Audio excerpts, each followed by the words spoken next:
Hello, magandang hapon po sa ating programang Mabilis na Tulong Malasakit sa Tao by Mara Tamundong. At syempre, welcome po ulit dito sa ating Media House Express na kung saan nagbigay sa atin ng daan, nagbigay sa atin ng tamang landas para tayo po ay maabot ng ating mga kababayan, lalo na po sa Maynila. At syempre, gusto kong batiin ang happy birthday ang mga senior citizen na may birthday today. Happy birthday po doon sa mga taong sinilang ngayon at sineselebrate ang kanilang birthday, happy birthday. At syempre gusto ko pong batiin ng happy 9th anniversary ang Sumbayanihan na isa pong grupo na talagang full support po sa atin. Happy anniversary, Miss Testan, hello po. Alam ko nagsiselebrate kayo ngayon, paumanhin at hindi ako makakarating sapagkat kailangan nating bigyan daan naman po ang ating programa, lalo na po ito ay tungkol sa akin, di ba?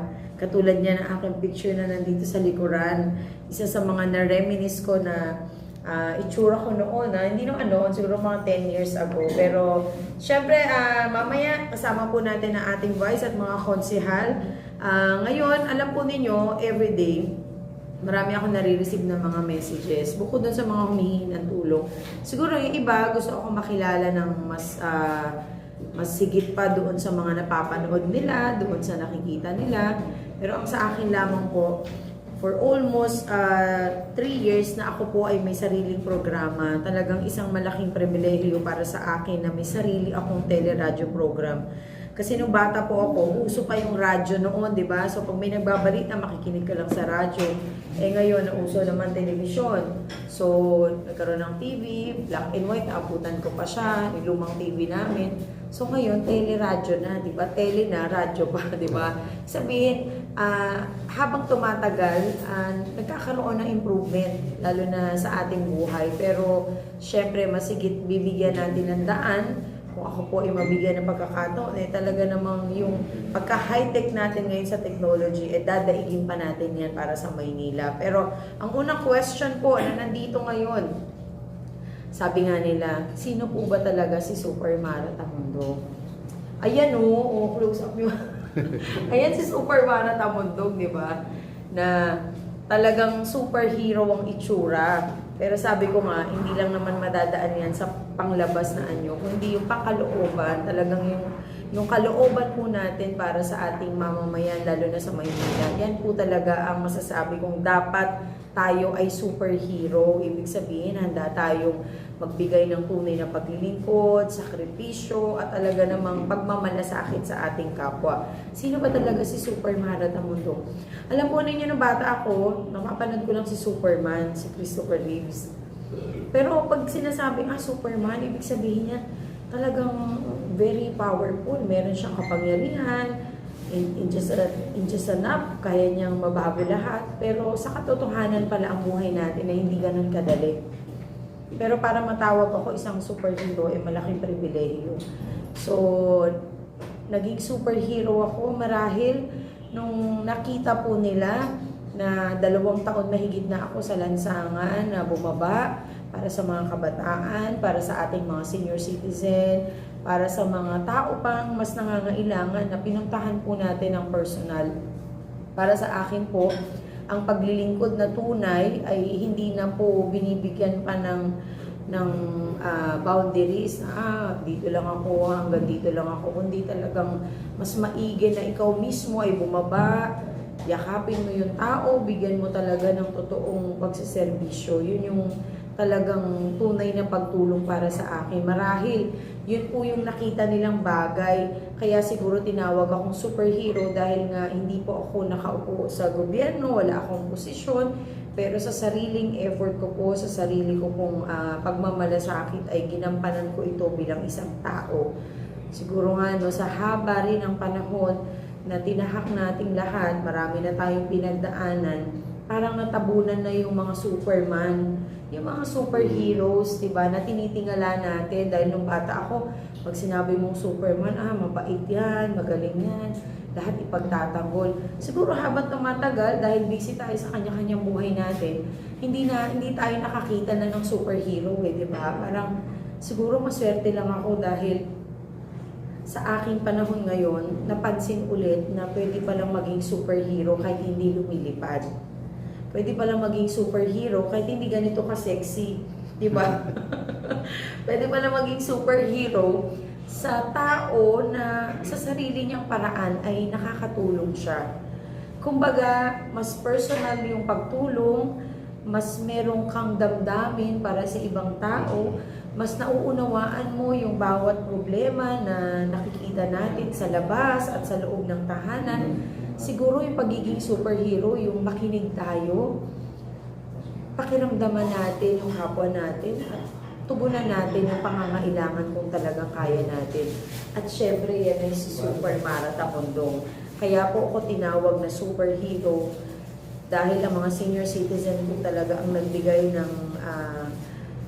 pagtawag sa akin na superhero dahil nga sa ginawa ko rin po at ginawa ko talagang ginampanan na pagtulong sa ating mga senior citizen. Alam po ninyo sa totoo lamang, hindi ko po naisip na darating yung panahon na ang makakasalamuha ko palagi at makakapalagayang loob ko ay mga senior citizen. Kasi nga nung bata ako, buhay pa yung lola ko noon, talaga namang araw-araw niya akong tinuturuan magluto, araw-araw niya akong sinasama sa simbahan. So, tinuturuan niya talaga akong maging isang tunay na tao.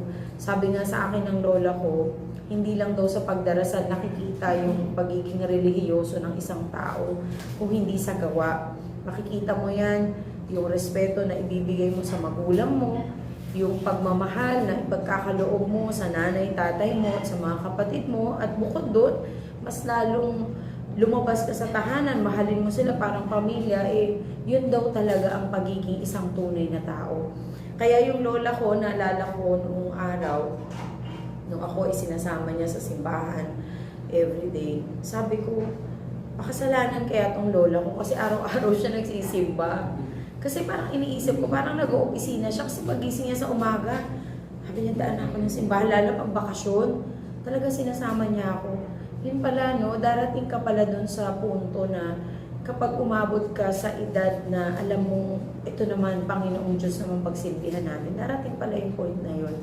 Kumbaga, every step of the way ng buhay natin, meron pala mga stages yan na pagdadaanan. So, ito na siguro yung panahon ko para bigyang tuon ko naman yung pagtulong ko sa ating mga kababayan, lalo na sa Maynila.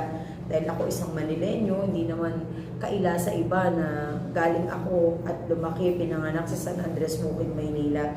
Na pinangarap kong matagal na ang lugar po ng San Andres Bukid, Maynila ay maging isang premier city talaga. Kasi pagka tinatanong ako ng mga kaklase ko nung nag-aaral ako, saan ka ba nakatira San Andres Bukid? Pinagtatawanan nila yung San Andres kasi daw, ay, ang pangit naman ng pangalan ng lugar yung San Andres, parang ano ba yung palengke, ganyan. So, parang sabi ko, darating din yung time na talagang magiging maganda yung Maynila, lalo na yung San Andres Bukid. So, ito po yung, siguro, sa mga nakikinig po ngayon na kinukwento ko po ito, diyan po talaga nag-umpisa yung aking talagang kalooban na ako po ay tumulong. Yan po yung nagbukas sa akin ng kaisipan na hindi lang pala pamilya yung kailangan nating tulungan, pati yung mga kababayan natin sa labas. Yan talaga ang nagbukas sa akin na tumulong at lumabas na magampanan ko. At masarap lang sa pakiramdam dahil kahit pagod na pagod po ako, pero pag uuwi ako ng bahay, daig ko pa yung nanalo ng FAMAS Awards. Daig ko pa yung nanalo sa loto. Alam mo yung pakiramdam na meron kang peace of mind, meron kang peace of heart, meron kang peace na hindi mo makikita sa material na bagay. Yun talaga yung naramdaman ko na gusto ko rin maibigay sa ating mga kababayan. Yung kahit ba na hindi ka ganong kayaman, pero meron kang peace dahil alam mo yung maglilingkod sa atin, totoong tao. Meron kang peace dahil alam mo yung pinagkatiwalaan mong maglilingkod sa Maynila ay alam mong gagawin yung kanyang responsibilidad. Kaya yun ang gusto ko talaga pong ibahagi sa inyo na sana po ibigay nyo sa amin, bigyan nyo kami ng pagkakataon at sana maliwanagan pa tayo doon sa mga advokasya na gusto po namin mailatag.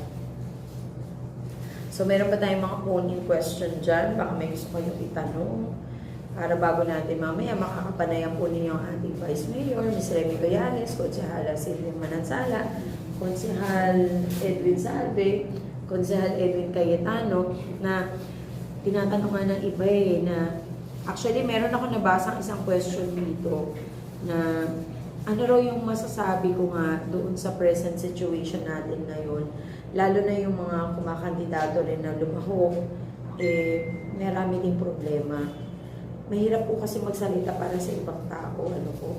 Sa akin lamang, siguro, kilala naman natin yung mga, kilalanin natin pa yung mga talagang tumatakbo ngayon at alamin po natin yung kanilang mga advocacy at mga nagawa at yung mga gusto pang gawin. Siguro in that way, kahit paano maliliwanagan tayo. Wag lang po tayo makinig sa mga chismis, wag lang po tayo tumingin dun sa ginagawa nila ngayon. Kung hindi, tignan po talaga natin yung kabuuan na pagkatao nila kahit nung wala pa sila sa posisyon. So, yun ang sa tingin kong mahalaga. Ngayon, para sa mga question, baka meron kayong gustong itanong, bibigyan ko ng oras na sagutin. Ma'am, bilang naghahanda po kayo sa inyong kandidatura, ano po yung ginagawa niyo para manalo talaga dito sa...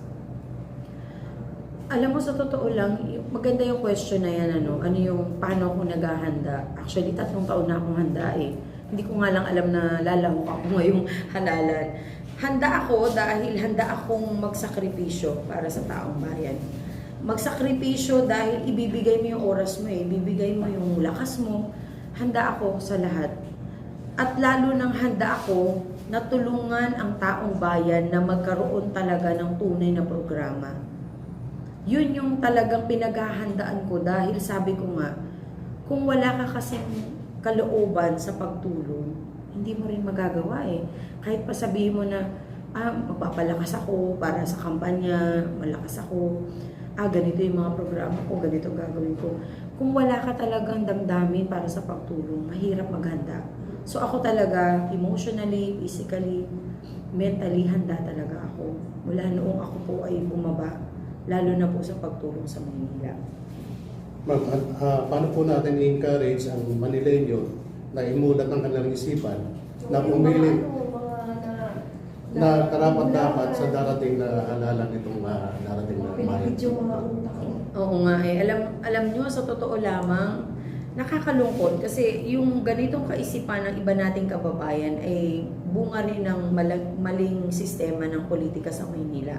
Na hindi naman natin sila masisi, dahil kumbaga iba yung ipinaalam sa kanila iba yung ipinamulat sa kanila. So siguro ang mahalaga lang talaga masabi rin natin yung totoong programa natin at malaman nila yung totoong sitwasyon. Kasi kung i-brainwash mo lang sila, wala yan, hindi yan tama, hindi mo rin sila matutulungan Kailangan ibigay natin yung tamang impormasyon, yung tamang sitwasyon ng Maynila at yung talagang magandang gagawin natin para sa Maynila. Kahit na siguro hindi siya magsalita, alam niya sa sarili niya, tama yung ginagawa natin. So, yun yung maganda lang doon. Ibigay lang natin yung katotohanan. Hindi natin kailangan manira. Kung ano man ang sabihin nila, at the end of the day, sa gabi, bago matulog yan, mag-iisip pa rin yan So siguro yun yung isang paraan. At syempre ipagdasal natin sila baka kasi na-hypnotize sila o baka hindi natin alam, di ba? Baka nakatanggap sila ng kung anong regalo tapos may superpower pala yun. Ma-hypnotize sila hanggang May 12. Talaga ipagdasal natin na huwag naman mangyari yun. Ma'am, what about naman sa mga senior citizen? Ano po yung pinaka-priority natin para sa kanilang para saan pa po? Naniniwala na rin yung mga senior sa kanila, na rin sila. Alam mo, sa totoo lang, ang mga senior citizen sa tagal ko sila nakakasama. Dahil ako malapit ako sa lola ko, malapit ako sa mama ko. Hindi pa nagsasalita, alam ko na. What more pa nung bumaba ako, talagang inisa-isa ko yung mga senior citizen. Ang mga senior citizen natin, marunong. Alam nila kung niloloko mo sila. Alam nila kung binubulang mo sila. Hindi mo sila maluloko. Baka ang naluloko yung itong mga politiko, akala nila na bola nila yung mga senior. Naku, nagkakamali po kayo. Kasi sa tagal ko pong bumababa para sa mga senior, never silang may maling sinabi sa akin tungkol sa Maynila. Lahat ng pinarating nila sa akin, yung damdamin nila, lahat katotohanan. At nagugulat ako dahil akala ng ibang politiko, okay lang sa mga senior. Pero ang hindi nila alam, bawat bagay na ginagawa nilang nakakasakit sila ng kapwa at hindi nakakatulong, alam nila. So naniniwala ako sa magandang kaisipan ng mga senior na marahil hindi sila nabobola, hindi kasi ako naniniwala eh. Siguro excitement lang dahil ngayon lang sila nakatikim ng talagang atensyon. Pero pag tinanong ko sila, Nay, naalala mo ba si Mara? Ay, oo naman, hindi ko siya makakalimutan. Kasi siya lang yung tao na nakita ko na parang pinagtanggol kami. Sabi nga nung isang senior, nung in-interview ng isang leader natin, kunwari lang naman tong suot mong t-shirt eh. Pero sa damdamin, kumbaga sa tattoo, nakatattoo na si Mara dito eh. Hindi namin siya makakalimutan. So doon ako bumibilib sa mga senior dahil mas marunong pa sila sa atin. Yung damdamin ba nila, kaya nilang i-hold, kaya nilang hindi ipaalam na galit sila or baka nag-iisip sila. Kundi, sabi nga nila eh, lahat ng bagay may tamang oras. At pagka nangyari yun, talaga namang pinagdasal naman talaga nila yun para sa akin. At lahat ng mga senior citizen po natin ngayon, very happy sila. Every time na may nagme-message sa akin na senior citizen na, ma'am, alam mo ba, dahil sa'yo, kaya kami pinapansin. So, ibig sabihin, hindi nila nabobola ang mga senior citizen. Kung hindi sila yung nabobola, di ba? Akala kasi nila talagang paniwalang-paniwala. Pero ang damdamin ng isang senior citizen ay damdamin ko rin. Damdamin natin lahat. Na alam natin yung totoo, alam natin yung pinagdaraanan natin ngayon, alam natin kung ano yung dapat natin gawin. So, pwede ba natin pag-usapan yung kanina ng epekto? Siguro a few, okay lang, oo, kung... Ma'am, may pahabol pang tanong. Oo, yes. Sa mga out of school youth naman, ano po yung proyekto niyo para sa kanila? Alam mo, sa totoo lang, mga out of school youth, nanghihinayang ako sa oras na hindi nila binibigyan ng oras yung pag-aaral. Definitely, talagang maglalagay ako ng programa na masiguro na lahat ng kabataan ay mag-aaral. Gusto ko yung mga hindi nakapag-aral ay makabalik sa pag-aaral. Kaya nga meron tayong agarang financial assistance para sa mga mag-aaral na kakailanganin po na sila ay makabalik sa eskwelahan. Kasi sila pa rin ang kinabukasan natin at yung mga talento ng mga kabataan natin ngayon ay napakahalaga para sa future ng Maynila. Kaya definitely i-encourage ko at talagang pipilitin ko na lahat ng out of school youth ay magkaroon ng chance na mag-aral. At kung yung iba naman, dahil nga nagtatrabaho na, yung livelihood program na ibababa natin na agaran sa bawat barangay ay siyang sagot para yung mga nag-aaral na nagtatrabaho, makapag-aral na sila talaga. Dahil matutulungan sila ng programa natin na pangkabuhayan o livelihood program. Ma'am, yung sa may illegal vendors po, baka naman pag kayo daw pang nanalo mawawalan po sila. Ano pong mensahe sa kanila? Definitely hindi po. Kasi alam niyo bawat vendors na nasaksihan ko sa lansangan ay talagang alam ko yung buhay nila. Alam ko po yung sitwasyon nila at sila talaga yung isa sa mga priority ko na tulungan. Dahil pag nawala po ng trabaho ang isang vendor, nawawalan po ng kinabukasan yung mga anak nila. So hindi ko pababayaan syempre ang mga vendors natin. Na sinabi ko nga paulit-ulit sa aking programa, sila po ay magkakaroon ng livelihood program pandagdag kita nila para sa kanilang pamilya. At the same time, lahat ng mga vendors ay lalagyan po natin ng maayos na lugar. Magtatalaga tayo ng mga lugar na kung saan maaari silang magkaroon ng tindahan or paninda para naman hindi sila naaabala kung saan-saan lang po pwesto. At talagang bibigyan ko po ito ng pagtutuunan ko ng pansin para sa programa na lahat ng mga vendors na sila ay magkaroon pa ng dagdag na pondo para sa kanilang paninda. Dadagdagan yung may Mm-mm.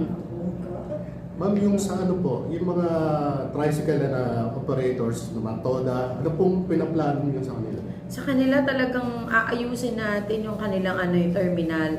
Bukod sa terminal, yung kanilang mga ruta, na kung saan lang talaga sila nakaruta, ayusin natin para hindi bangga-banggaan. Alam mo yun? Kasi sa Manila, very congested na masyado ng traffic.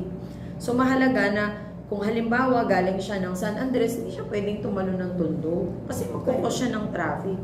So bukod doon sa ating seminar na gagawin, na bago sila talaga magmaneho, ay kailangan bibigyan ko lahat ng seminar para makasunod sila sa batas trapiko para makatulong. At kasama po ang bawat tricycle pedicab sa livelihood program natin. Sabi ko nga po, yung agarang livelihood program pangkabuhayan, ito po ay para sa bawat Manileño sa Maynila.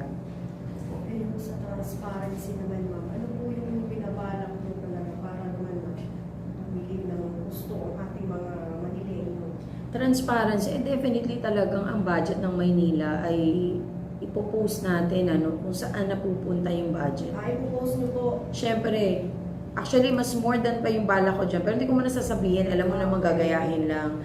So ang akin lang, transparency, dahil gusto ko lahat ng paglalagyan ng pondo, alam nila kung magkano, dito pala nilagay yung pondo, ito pala yung nilaan sa edukasyon, ito pala yung nilaan sa pangkabuhayan. Kailangan alam po ng Manileño yan. Para maiwasan na at matanggal na po yung korupsyon sa Maynila. Yan lang ang magiging sagot. Kailangan talagang ilatag po natin sa kanila ang programa at talagang bigyan natin ng estimation kung saan napunta at kailangan merong mga papeles yan na kailangan maipapakita natin sa taong bayan. Gusto ko kasi sa araw ng pag-upo ko, malinis natin ang lahat na hindi magkaroon ng chance na mag-corrupt at manloko ng Manileño. Ma'am, ano po masasabi niyo ron? Kasi meron tayong mga barangay health center na inalis dun sa barangay at inilipat po sa malayo. So, meron po bang chance na may balik ulit yung dating health center para yung mga senior citizen hindi na mahirapan pumunta po sa bagong itinerary? Yes, oo. Kasama sa programa ko na masiguro natin na lahat ng barangay hall ay may barangay health center. So, definitely, kung ang isang barangay, dito rin yung barangay health center.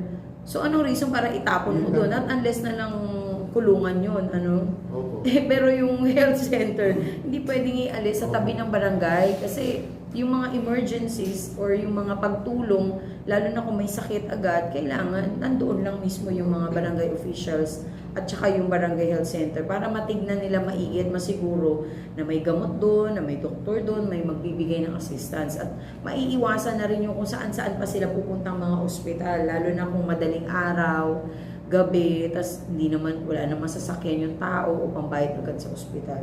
So malaking bagay. Isa sa mga nawala ng barangay health center yung sa may Sase, sa may San Andres, na kung saan dyan pa pinanganak yung dalawang kapatid ko. So nung araw, malaking bagay talaga yun kasi ang mga nandun ng mga doktor ay galing pa ng PGH. So hindi lang basta nagpa-practice sila ng medisina, kundi talagang mga certified na mga medical doctor talaga ang nandoon. So yun ang gusto kong maibalik. Kasi minsan sinasabi ng Manileño, like yung kung walang budget yung barangay or barangay health center, parang hindi naman doktor yan. Kala ko estudyante lang. Kasi hindi niya alam kung anong sakit ko. Mas ako pa nagpapaliwanag. Kasi wala raw budget, walang pangbigay sa doktor, walang sahod. Hindi naman po pwede paglaruan yung katawan natin, di ba? Kasi anything na i-take mo sa katawan mo, lalo na kung may sakit ka, hindi pwedeng hindi doktor ang magbibigay ng reseta.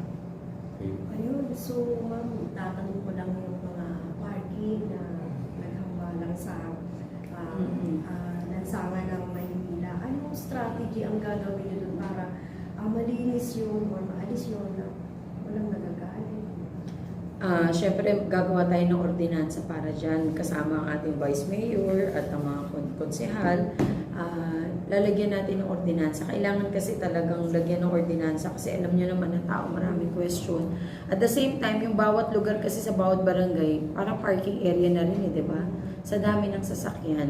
So, sa tingin ko, kailangan isa yan sa talagang tutukan natin ng programa. Kasi, dyan ang cause ng away ng Manileño, yung simpleng parking lang. Pag-aawayan nyo yan. Habang buhay na hindi mag-uusap dahil nasa parking na hindi naman dapat maging ganoon. Kasi kung may maayos na ordinansa at ibababa mo sa barangay at bibigyan mo ng detalye ang mga barangay at lalo na yung constituent ng bawat barangay, dapat sundin naman nila kung makakabuti talaga, lalo na pagdating sa parking. Ma'am, mensahe po para sa mga kapatiran nating Muslim na talagang buong pusong sumuporta po sa Team Marathon Mundo. Actually, sa ating mga kapatid na Muslim, thank you so much po talaga sa support na ibinibigay po ninyo at ibibigay nyo pa para sa aking team. siguro bata pa lang ako, may dugong Muslim na ako, no? Kasi sabi ko nga, at the age of 6 years old, 7 or 8 hanggang 9, talagang nandiyan ako palagi sa community center ng mga Muslim sa Quiapo.